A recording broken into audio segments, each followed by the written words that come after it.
Uso lentes porque padezco astigmatismo. Para colmo mío, también un poco de miopía. Sin embargo, lo que más me afecta es el problema refractivo producto del astigmatismo. Esto significa visión borrosa y distorsionada. Sin lentes sufro fatiga visual, enrojecimiento y escozor de ojos, además de mareos, dolores de cabeza y un largo etcétera que me termina incapacitando debido al sobreesfuerzo que mi cuerpo hace por enfocar las imágenes. El doctor me explicó, siendo yo muy joven, que difícilmente mi visión podía corregirse, que lo más seguro era que con el correr de los años el mal funcionamiento iba a empeorar. Para ventaja mía diría que está como antes, mal, pero no ha empeorado. Por esto supe desde muy joven que la carrera militar y otras que exigen una buena visión estaban fuera de mis aspiraciones. Es que mi carencia física provoca en situaciones extremas, sin lentes, desenfoque de la realidad, lo cual entenderá puede acarrear graves consecuencias. Y a veces pienso que sin importar mi visión, esto es lo que me mantiene desenfocado en otras áreas de la vida. Hay un astigmatismo que diría yo es más perjudicial que el físico, aunque para ventaja nuestra, al que yo he dado por llamar astigmatismo espiritual, no lo busque en un diccionario porque es propio de mis fantasías. Este sí tiene corrección. Es más grave que el físico, advierto, porque aun cuando pudiésemos tener una visión 20/20 en su máxima expresión, si tenemos este problema espiritual, también podríamos perder la sensatez en su máxima expresión. Esto se entendería mejor con el conocido refrán: no hay peor ciego que el que no quiere ver. Y claro que no estoy con esto recriminando o discriminando al que padece ceguera. Estoy discriminando y reprochando a aquel que tiene visión, pero se porta como si no la tuviera. Todo esto va a quedar en evidencia en el pasaje que vamos a estudiar hoy, donde el rey y su pueblo, sin duda, padecen astigmatismo espiritual. Y si me empujan un poco, diría yo que también padecen astigmatismo físico. Bueno, esto y más en el sermón de hoy titulado Astigmatismo espiritual. Segundo libro de los Reyes, capítulo 6. Segundo libro de los Reyes, capítulo 6, y vamos hasta el versículo 8. ¿Listas sus Biblias? Dice: tenía el rey de Siria guerra contra Israel, y consultando con sus siervos, dijo: en tal y tal lugar estará mi campamento. Y el varón de Dios envió a decir al rey de Israel: mira que no pases por tal lugar, porque los sirios van allí. Hasta ahí leemos y oramos. Señor, te ruego, tu guía nos quite la ceguera espiritual, que podamos abrir nuestro corazón y nuestros ojos a tu verdad. Por favor, ayúdanos a crecer. En el nombre de Cristo Jesús los rogamos. Amén. Quizá y solo quizá, al igual que yo, hay otros escuchándome que han perdido contacto con la realidad o que se han desenfocado y su propia realidad se vuelve difusa. Como simples botones de muestra, cito, hombres que creen que pueden vivir distantes de Dios sin servirlo y honrarlo, y que a pesar de esa displicencia, todo en su vida les irá bien. Eso es haber perdido contacto con la realidad. Otro ejemplo sería aquel joven que asiste a actividades espirituales, que ha nacido en un hogar cristiano, pero todo lo que gira alrededor de lo espiritual, para él o para ella, es una obligación. Entra con indiferencia, casi bordeando la blasfemia, y piensa que todo le va a ir bien por la vida. Y como último ejemplo cito aquellas mujeres que han olvidado el don más hermoso de los diferentes roles que Dios haya puesto en su vida, de ser una madre amorosa y una amante esposa. Para algunas mujeres eso ya está relegado a un segundo o tercer plano. Ellas en realidad aspiran a ser mujeres de negocios o modelos. Y diría yo, vaya estigmatismo en el que viven. Dije que estos como botones de muestra para otros 10 ejemplos que no tengo el tiempo en citar de lo que significa tener una cortina de humo frente a mis narices que no me deja ver y no me deja enfocar mi propia realidad. Ahora vamos a la historia para entender mejor todo esto. El rey sirio estaba furioso, transpirando, diría yo, rabia. Sus incursiones militares contra Israel fracasaban una y otra vez. Y esto como consecuencia de que Dios advertía a través del profeta Eliseo el riesgo a los soldados hebreos y estos los evadían. Sediento de sangre, concluyó: tenemos un traidor. Alguien está confabulando y está llevando hacia dónde nos movemos. Un paréntesis, de hecho, a esta historia. Digo yo, está confundido y haciendo eco de su turbación, él juzga por su condición. Como todo lo que gira alrededor de su vida es traición, pues piensa que todos son traidores.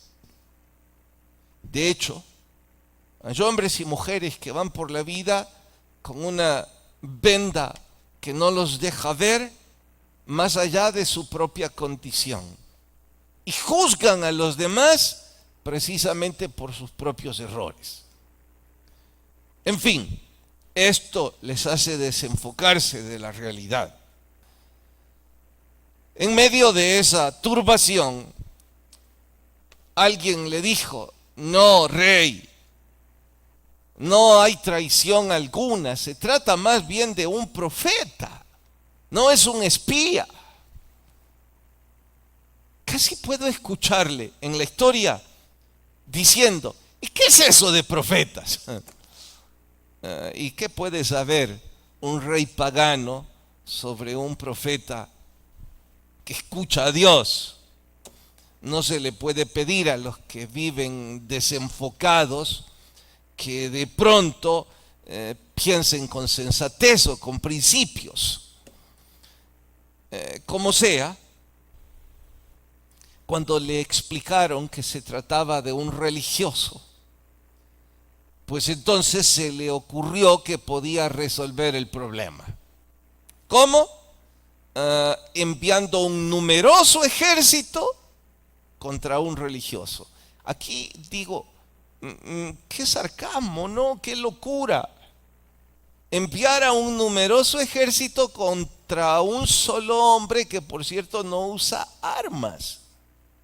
¿No les parece absurdo? ¿No creen que sería un poquito más cuerdo enviar a un batallón de élite preparado para que el religioso no se escabulla? ¿No cree que al hacer todo ese escándalo con el trotar de esos caballos de guerra advertirán y el religioso va a huir? No, no se le ocurre. Es que cuando la gente tiene esa venda, no es capaz de ver 2 metros después de sus narices. Todo en ellos es distorsionado. Y si tuviéramos que aplicarlo antes de tiempo, también digo, es que las cosas espirituales solo se disciernen espiritualmente. Y claro está, el rey de Siria no entiende nada de eso. ¿Cómo puede entender el asunto? ¿Cómo puede hablar de principios o de valores cuando no tiene ninguno? En fin, cuando llega el ejército cerca donde el profeta estaba, que advierto, no es que el ejército encontró al profeta, es que el profeta se dejó encontrar. Ahora ustedes verán por qué. En medio de toda esa ya confusión, el asistente de Eliseo, el discípulo a profeta, al escuchar el tropel, pues se aventajó, se adelantó y en la cima pudo descubrir que un numeroso ejército venía tras ellos. Corrió lleno de miedo. Este obviamente también estaba ofuscado, confundido y ahora dirán ustedes, pero ¿de qué lo juzga, pastor? Es lo menos que puede suceder cuando un ejército tan numeroso está a punto de embestirlos. Pasó de largo que habían cosas que él no podía ver. En fin, le dio la noticia a Eliseo. Eliseo entonces oró a Dios y pidió que la venda, que el astigmatismo espiritual que el asistente sufría, al igual que el rey sirio y su pueblo, también le fuera quitado. Que esa cortina fuese disipada, que la distorsión desapareciera y que tuviese claridad de vista. Y en efecto, cuando eso sucedió, pudo ver una increíble, portentosa y majestuosa escena. No sé si fue uno, decenas o centenar de ángeles a los cuales él llamó carros de fuego, que estaban protegiendo a Eliseo y que no tenían nada que temer. Cuando él vio eso, obviamente su espíritu cambió. El numeroso ejército llegó hasta Eliseo y Eliseo, con total astucia, les dijo: deben seguirme, yo les guiaré hasta donde está el profeta que persiguen. Con esto digo, no hubo ceguera total, Si este ejército pudo seguir a Eliseo como el flautista de Hamelin, que con su melodiosa música hizo seguir a todos esos ratones hacia su verdugo, pues de igual forma el ejército siguió a Eliseo hasta la capital de Israel. Cuando ya estaban ahí, Eliseo oró a Dios que la ceguera o el astigmatismo espiritual les fuera quitado, y no puedo imaginar el rostro de todos esos hombres de guerra, expuestos y vulnerables a tiro de lanza contra sus enemigos. ¿En qué terminó esta historia? Bueno, a propósito, no les diré. Vayan a casa y lean verso a verso los detalles. Estoy seguro que Dios les hablará mucho más de lo que ahora vamos a compartir. De hecho, mi interés será aplicar un poquito de esta historia a nuestra propia historia. ¿En qué sentido lo hago? Atentos. Al igual que el rey, su pueblo y el asistente de Eliseo, hoy día hay hombres y mujeres que nos podemos identificar con cualesquiera de estos tres. ¿Por qué los separo? Bueno, es que estaban padeciendo astigmatismo por distintas causas. De hecho, el rey de Siria padecía esa ceguera por su rebelión, por su blasfemia, por su indiferencia a Dios y por su odio hacia los judíos. Como el rey sirio, hoy día hay hombres y mujeres que están en abierta rebelión a Dios. No quieren nada con Él, nada de lo espiritual les atañe y viven totalmente distantes de todo lo que tiene que ver con una vida espiritual. Consecuentemente, el astigmatismo que sufren no les deja ver lo que para otros espiritualmente es obvio, es evidente. Él no podía ver que no había traición, sino que la mano de Dios estaba guiando y protegiendo a su pueblo. Él no era capaz de ver que era una mayúscula estupidez quererse enfrentar a Dios, siendo él un mortal insignificante. Él no era capaz de ver que Eliseo no era su enemigo, sino él era su propio enemigo. No era capaz de ver nada por su abierta rebelión contra Dios. Quiero creer que en medio nuestro no hay personas así. Vinieron a la iglesia hoy y eso me hace suponer que si es probable que no tengan una comunión íntima con Dios, tampoco están en abierta rebelión contra Dios. Probablemente algunos de ustedes estarán distantes, displicentes, indiferentes, pero no creo que estén odiando y arremetiendo contra el Evangelio. En fin, un tanto parecidos al rey sirio. Está el otro grupo, el pueblo, el ejército que acompañaba al rey sirio. Estos en realidad están en medio de las circunstancias. Estos estaban ciegos y parece que no sabían por qué. Bueno, como estos también digo que muchas veces nosotros estamos en medio de las circunstancias y no estamos del todo conscientes de por qué o para qué. Estamos sufriendo hoy por hoy un momento socioeconómico en el país difícil, muy difícil. Supongo ya habrá escuchado a los expertos y saben que es un momento difícil. Bueno, no necesariamente usted tuvo razones para eso. Nada más usted es parte de este entorno. Está exactamente igual que el ejército.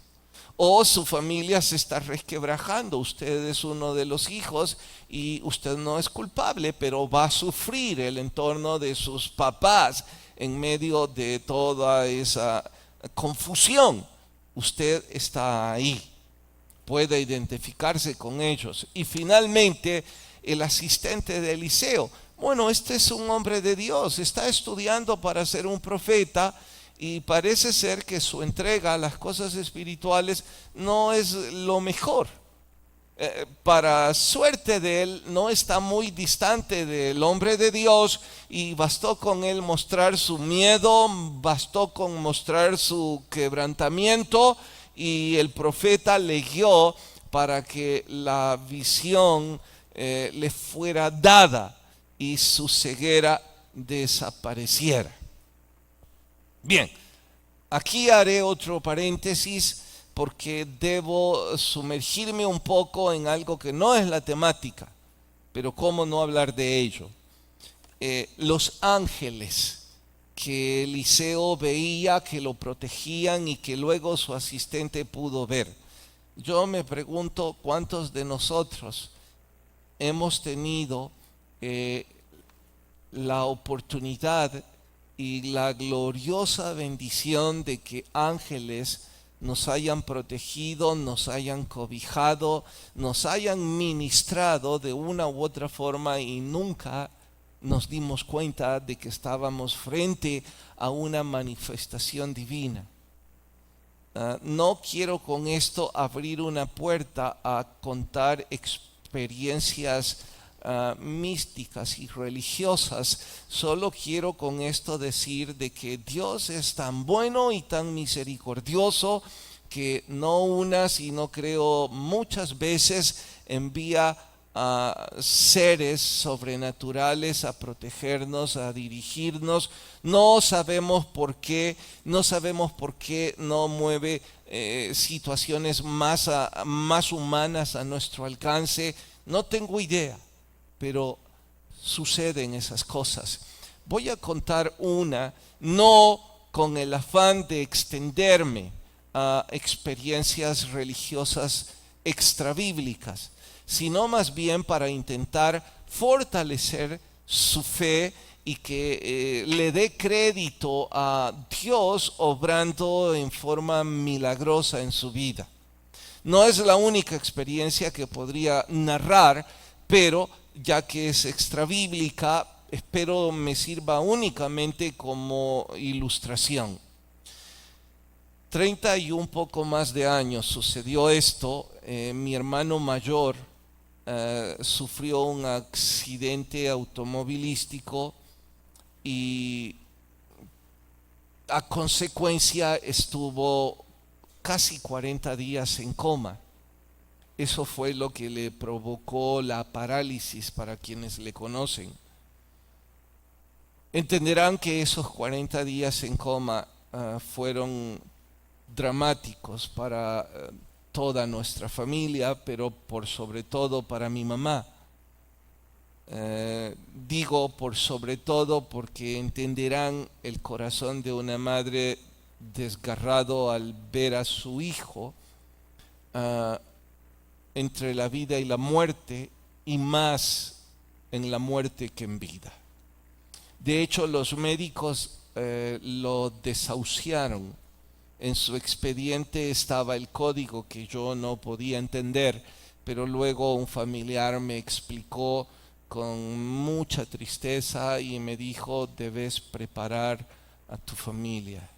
Tu hermano está desahuciado. Si le quitan el ventilador, él va a morir.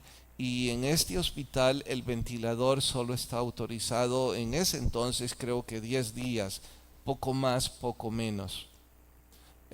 Al pasar esos 10 días se lo quitarán y va a morir. Yo no tuve valor de decirle esto a mi mamá, solo se lo dije a mi papá. Mi papá compró el ataúd, mi papá hizo todo debido al consejo de ese médico cercano a nosotros. Y debido a que él me dijo: debes prepararlos. cada noche cuando el teléfono sonaba, digo noche porque no sé si somos los únicos que cuando el teléfono suena de noche, especialmente si ya es horas en donde la gente normal va a la cama, nos advierte que algo ha pasado. Pues para nosotros no solo era en la noche, altas horas de la noche, en cualquier momento teníamos pánico a levantar el auricular y escuchar su familiar ha fallecido, deben venir por el cuerpo. Eso es lo que esperábamos. Nos turnábamos en el hospital, no porque pudiéramos hacer algo, sino porque los médicos nos habían dicho que era mejor así, porque hubo que traer medicinas que debíamos nosotros suministrar y nunca estuve seguro el por qué, ya que mi hermano estaba en una sala de cuidados donde no nos era permitido entrar, excepto a la distancia. Que podíamos ver cuando lo limpiaban, cuando retiraban las mangueras y las limpiaban, dramático, algo tétrico, no fácil de decir desde el púlpito, ni atinado creo. En fin, entre esos cambios de turnos recuerdo una de las veces donde mi mamá y yo estábamos por irnos y se acercó uno de los médicos que llevaba el caso de mi hermano y nos dijo: queremos saber si ustedes están pagando a ese médico privado y si quieren también pagar el ventilador, porque pronto lo vamos a quitar. Nosotros nos volvimos a ver. Yo estaba cuestionando a mi mamá: ¿has hecho algo? ¿No me has dicho? Y dijimos: no sabemos de qué está hablando. El médico mostró molestia y dijo: no uno, sino varios de los que asisten el pabellón donde está su paciente nos comentan que cada noche hay un médico que viene y se queda minutos, ratos en la cama de su paciente y que pone su mano sobre la mano de su paciente. Queremos saber quién es, queremos saber de qué se trata. Mi mamá y yo dijimos: no sabemos absolutamente nada. Nada. Nos fuimos esa noche asustados, preguntándonos de qué se tratará todo esto. Esa misma noche pasó otro detalle inédito, diría yo. 1:00 a.m, escuchamos música de guitarras. En ese entonces las serenatas no eran algo tan extraño. Recordarán que era frecuente que los enamorados llevaran serenatas a sus parejas, y era una serenata frente a la ventana del cuarto de mis papás. Yo me enfadé y pensé: ¿a qué loco se le puede ocurrir hacer algo así en un momento tan trágico para mis papás? Así que corrí, iba a reclamarles, pero cuando estaba bajando las gradas escuché que era música cristiana bellísima. Abrí la puerta y se trataba de un amigo de mi papá de años, que había llevado a otros 2 amigos cristianos y estaban adorando al Señor. Y él me dijo: quisimos venir para orar con ustedes. Y uno de ellos me dijo: y no se preocupe porque su hermano no va a morir.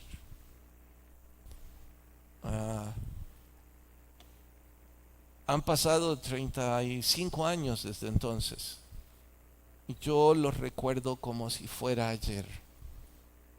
Si usted me preguntara a mí qué fue todo eso, aún con todo mi pragmatismo, aún con toda mi incredulidad, yo puedo responder sin dudarlo que era un ángel que estaba llegando a la cama de mi hermano. No sé para qué. No puedo explicar por qué Dios no necesita enviar a alguien que parezca un médico. Dios podía traerle a la vida. No sé por qué Dios permitió que Leo terminara con parálisis. No sé por qué Dios permitió que esos 3 músicos nos despertaran a la 1 de la madrugada. Solo puedo decirles que estoy seguro que Dios envía ángeles a socorrernos cuando más falta nos hace, y que nuestra condición, ya sea la del rey sirio, la del ejército sirio o la del asistente de Eliseo, que en los 3 casos es una especie de astigmatismo espiritual, nos pone tal ceguera que no somos capaces de sentir o ver la misericordia de Dios obrando en nuestras vidas. ¿Por qué entonces lo narré si no es una historia bíblica? Porque dije que deseaba con esto fortalecer vuestra fe y decirles a cualesquiera de ustedes que estén pasando momentos difíciles en cualesquiera circunstancias, quizá muy cerca de usted hay ahora mismo ángeles ministrando su vida. Dé mérito a la presencia de Dios en su vida, lejos de creer que todo lo que pasa en derredor suyo está lejos de Dios. Sume a esto, si usted entiende eso, usted y yo tampoco nos vamos a atrever a seguir haciendo cosas que esos ángeles van a reprobar y van a reprochar. Usted no va a poder seguir peleando, usted no va a poder seguir quebrantando lo que Dios quiere para su vida. Esto es fe. Bien, dije que no era nuestra temática principal, pero cómo no relacionarla. Ahora voy a volver a nuestra temática principal. ¿Cuál? La ceguera, el astigmatismo, la incapacidad de ver lo que está frente a nuestras narices. Citaré ejemplos más puntuales. Lleva 10 o 20 años en esa relación de fornicación o de adulterio, y ese hombre le ha dicho que algún día se va a casar. Solo usted no es capaz de entender que eso es mentira. Tiene una venda de tanta oscuridad que su necesidad de ser amada y respetada le provoca ceguera. Lo mismo a usted que está en ese negocio. Una y otra vez está perdiendo dinero, está perdiendo confianza. Probablemente ya hubo cerca personas que le advirtieron que salga de ahí, pero hay oscuridad en su visión. Es como si solo usted no es capaz de ver eso. Bien, puse esos 2 ejemplos para decir esto. Yo no estoy acusándole a usted como mujer de insensatez, o a usted como hombre de negocios de perdición financiera. Estoy diciéndole que ustedes, al igual que yo, hay circunstancias y momentos en la vida en donde definitivamente perdemos de vista lo obvio. Nos desenfocamos, nos aturdimos, nos ofuscamos. Nuestra realidad es difusa. No son bifurcaciones, son trifurcaciones. No sabemos dónde caminar. Y para insistir que no estoy acusándoles, les diré, el principio de este año para mí ha sido un tanto confuso. Noten, a lo mejor soy amarillista, pero es febrero, ya pasó el primer mes. ¿No creen que está volando el año? Wow, yo no he terminado aún la secuela de las fiestas de fin de año. Todavía me siento un poco agotado físicamente. Y ya estamos en los preparativos para resurrección. Faltan 8 semanas. Al ver eso, voy a mi escritorio y descubro mis propósitos del año, y debido a algunas circunstancias en derredor mío, estoy confundido y me estoy preguntando, quizás debo quitar esto de mis propósitos. Quizás estos no están dentro de la voluntad de Dios, este y este. Los números no apuntan bien. Los ingresos de la iglesia son amenazantes. Esto no sé. Y en medio de esa cortina hay un poco de confusión, tanta que me enfadé en estos días con 2 de mis grandes consejeras, mi mamá y mi esposa, porque yo les quise decir, estoy un poco aturdido, no sé si esto, y de inmediato me llamaron la atención y yo me enojé, les dije, ni siquiera me han escuchado y ya me están reprochando. No les cuento más. Y ellas me dijeron en silencio, como un niño que se enoja cuando no le complacemos. Pero esta vez no era un berrinche de niño, era confusión. Y estoy agradecido con el Señor al llegar a este capítulo, porque me sentí otra vez con astigmatismo. Bueno, entonces, ¿hacia dónde empujo? Y aquí viene la parte que me ha ayudado sobremanera, y quizás les puede ayudar a muchos de ustedes. Es más, me pregunto, ¿y por qué no lo hice antes? Yo ya sabía esto, lo he hecho decenas de veces cuando estoy en una bifurcación. Ahora es trifurcación, pero yo sabía cómo hacer esto y no lo puse en práctica. ¿Por qué? Porque a veces nos portamos como el asistente de Gizi. Estamos en las cosas espirituales, pero no somos capaces de hacer eco y uso de los recursos espirituales. Bien, los expertos llaman a la técnica la hoja en blanco. La traje para que no lo olviden. La técnica dice que todo lo que nosotros queremos que quede en colores debe ponerse en blanco y negro. Entonces debo tomar una página y con color negro, un lápiz, una pluma, debo escribir todo lo que me tiene confuso. Pero lo debo escribir. No es asunto de que, yo sé lo que me está pasando. Es que cuando estoy escribiendo, tengo una visión que no tengo aquí, porque aquí estoy aturdido. Acá, en blanco y negro, el asunto empieza a tomar sentido. ¿Por qué? Porque lo tengo que escribir. Y como lo tengo que escribir, tengo que aclarar cuál es el punto. Déjeme citar un ejemplo. Me dijo el chico, bueno, no es ningún chico, tiene casi 30 años, tengo su permiso, cambiaré detalles desde luego, pero terminó un noviazgo de años. Él se siente destruido por la manera en que terminó el noviazgo.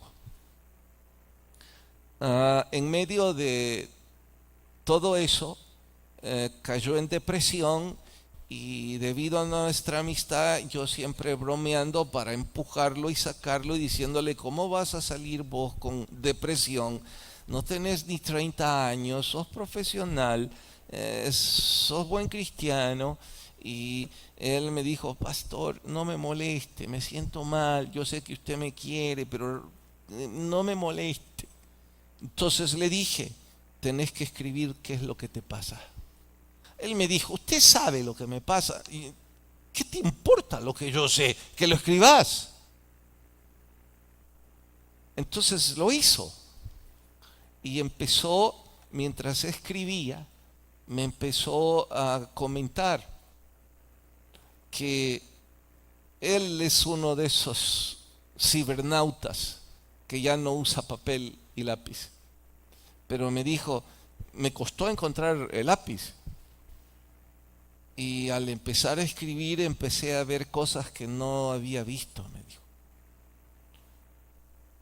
¿Cómo cuál? Le pregunté. Bueno, que ella está más vieja que yo, me dijo.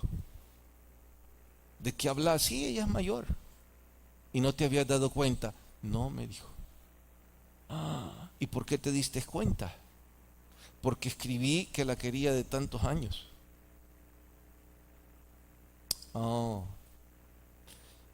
Ese es un ejemplo de lo que significan las cosas en blanco y negro. Yo empecé a poner lo que a mí me abruma en estos primeros días del año y recordé dos prácticas para ponerlo aquí. Una se llama tormenta de ideas. Es una frivolidad. Significa escribir todo. Así como se te vino a la cabeza, ponelo. La misma idea, pero con otro nombre, le llaman vómito de ideas. Pone todo lo que te sale de la boca aquí. ¿Por qué? Porque bueno, ahora podés decir, aquí está mi problema. ¿Dónde? Aquí, todo esto, aquí, lo estoy leyendo.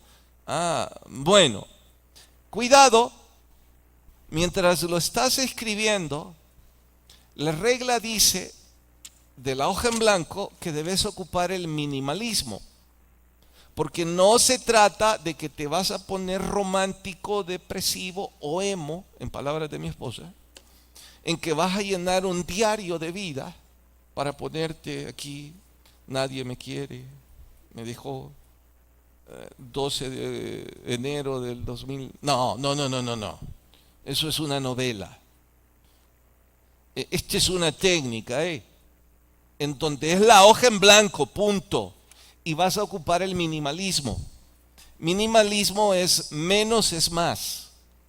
Es decir, vas a ponerlo aquí de la forma más sencilla, más práctica y más simple. Si fuera la chica, el caso de mi amigo, me dejó, punto. Eso es simple. Y eso es claro. No vas a poner ahí, es que fui a la casa y vi esto y entonces aquí. No, me dejó. O si te gusta más, la dejé. Ese es el punto. Menos es más. Me dirán, pastor, ¿y eso por qué es importante? Bueno, es importante porque nuestra mente está aturdida y cuando lo que está frente a nosotros nos abruma, nos dice que todo es complejo. No es cierto. Tal vez no es muy complejo. Solo necesitas escribirlo de la forma más sencilla. Listo, ya tengo todo mi problema aquí. Mis dudas, mis bifurcaciones, mi astigmatismo está aquí. Ok, ¿qué sigue? Les parecerá trillado, pero como si fuera la primera vez que lo enseño, lo voy a repetir y a gritos. Con todo esto, tengo que asegurarme, antes de ponerlo en orden, que estoy haciendo 4 cosas. Lo voy a repetir. Antes de que esto se ponga en orden, tengo que asegurarme que estoy haciendo 4 cosas. Número uno, que estoy leyendo la Biblia de forma sistemática. ¿Por qué? Porque la Biblia es alimento espiritual, me nutre. Oigan, ¿han descubierto que sus cuerpos son débiles cuando no comen? ¿Que vienen dolores de cabeza al mediodía si usted no comió correctamente? ¿Ha descubierto que hay acidez en su estómago con algunas comidas? ¿Ha descubierto que si no tiene carbohidratos usted no tiene energía? Probablemente no lo saben porque solo comen algunos. ¿Y que comen? Lo que se ve rico. Pero aun cuando no sepan, eso que comieron nos está alimentando. Bueno, no todos, algunos se están intoxicando. Pero cuando comemos lo que nuestro cuerpo necesita, nos estamos alimentando y nos está dando sensatez, nos está dando visión, nos está dando un montón de cosas. Perdonen la ilustración, pero me va a ser útil. Yo padecía muchísimo de reflujo, de acidez y qué sé yo, más cosas sumadas a eso. Un buen amigo de la iglesia me dijo, te voy a dar la clave de cómo te van a desaparecer todos tus problemas. Antes tomaba unas pastillas de papaya, de enzima de papaya, que me ayudaban, pero no eran lo mejor. Desde que ese amigo me dijo, come papaya y piña todos los horarios que podás, se acabaron mis problemas. Para colmo, la piña me encanta, la papaya no. Entonces las pongo a la par en el tenedor, ¡bam! Banquete. Se acabaron mis problemas. Y me dijo, y te voy a dar un tiro de gracia. ¿Cuál? Come semillas de pepitoria. Las como por montones. Noches de dormir en paz. ¿Por qué? Porque alimenté mi cuerpo saludablemente y le dije a todos mis jugos gástricos, quietos. Bueno, cuando yo estoy leyendo la Biblia, hay una química espiritual que no puedo explicar, como tampoco sé explicar lo que la piña y la papaya hacen. Pero me dan claridad emocional y me dan visión espiritual. Mientras estoy leyendo la Biblia, aunque no se trate de esto, mi cuerpo está alimentándose. Por eso, asegúrese de que la está leyendo y de forma sistemática. Se come de forma sistemática. No vaya a salir con la gracia de que va a ir a comer piña y papaya esta noche y ya se acabaron sus líos. Yo llevo 6 meses haciéndolo. Es algo sistemático, es un hábito. Bien, segunda cosa, orar por esto. Nuestras oraciones son vagas porque nuestra mente está desenfocada, está distorsionada. A veces ni siquiera sabemos por qué orar.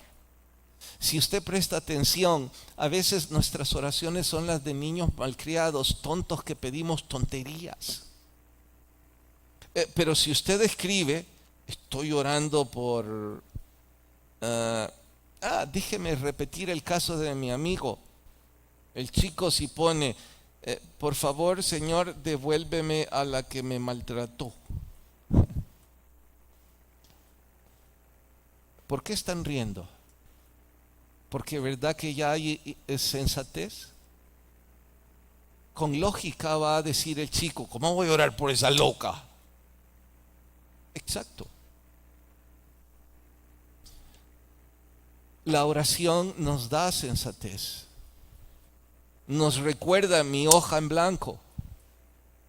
Tercero, no es esta una intención de publicitar la iglesia.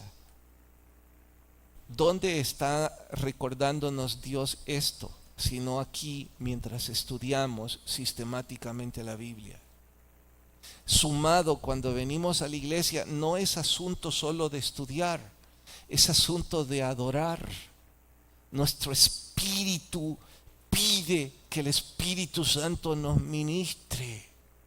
Y hay una comunión espiritual. Esa cortina empieza a disiparse y empezamos a decir, wow, no había visto esto antes.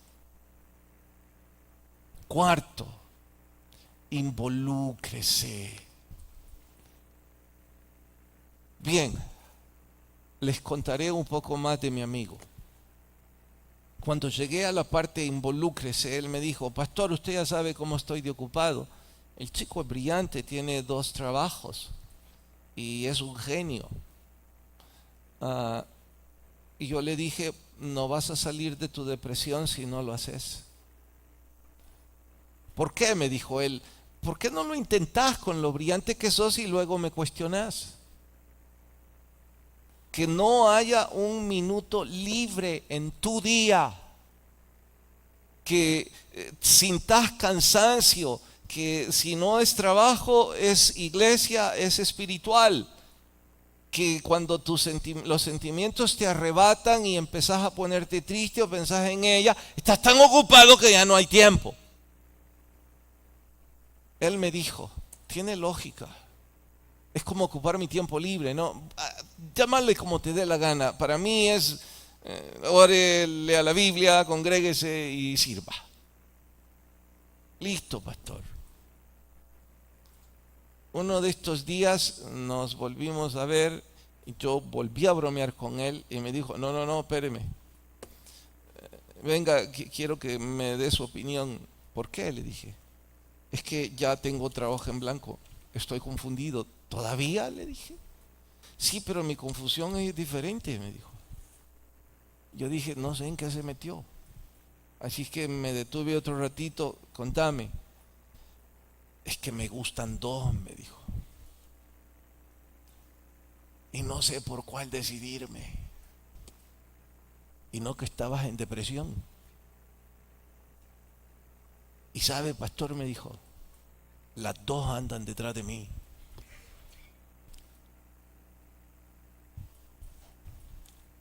Y yo pregunté por los nombres. Conozco a una, a la otra no.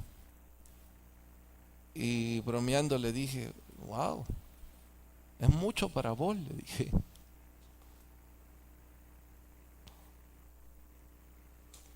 Yo no sé si se va a decidir por una o no. Lo que sí sé es que su pensamiento y su corazón ya no está aturdido. Ya no está pensando de forma fatalista, creyendo que su vida se acabó. Ya no piense que porque perdió ese negocio, ese trabajo, o por la enfermedad que ahora padece, su vida ya no tiene sentido. Pueden estar seguros que su astigmatismo espiritual, siguiendo esto, va a desaparecer.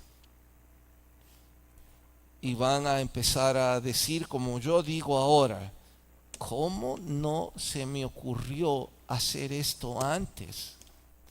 Si es un simple rompecabezas, que con la guía del Espíritu Santo, esto va a ser divertido, emocionante. ¿Qué pasó con la historia del rey sirio, su ejército cegado, y qué pasó con el asistente? Es algo que tendrán que ir a corroborar más tarde, pero ¿saben algo más emocionante aún? Si usted y yo intimamos en una relación personal con Cristo Jesús, ya no va a ser esta la historia interesante, sino la respuesta interesante para su vida y la mía. Vamos a orar.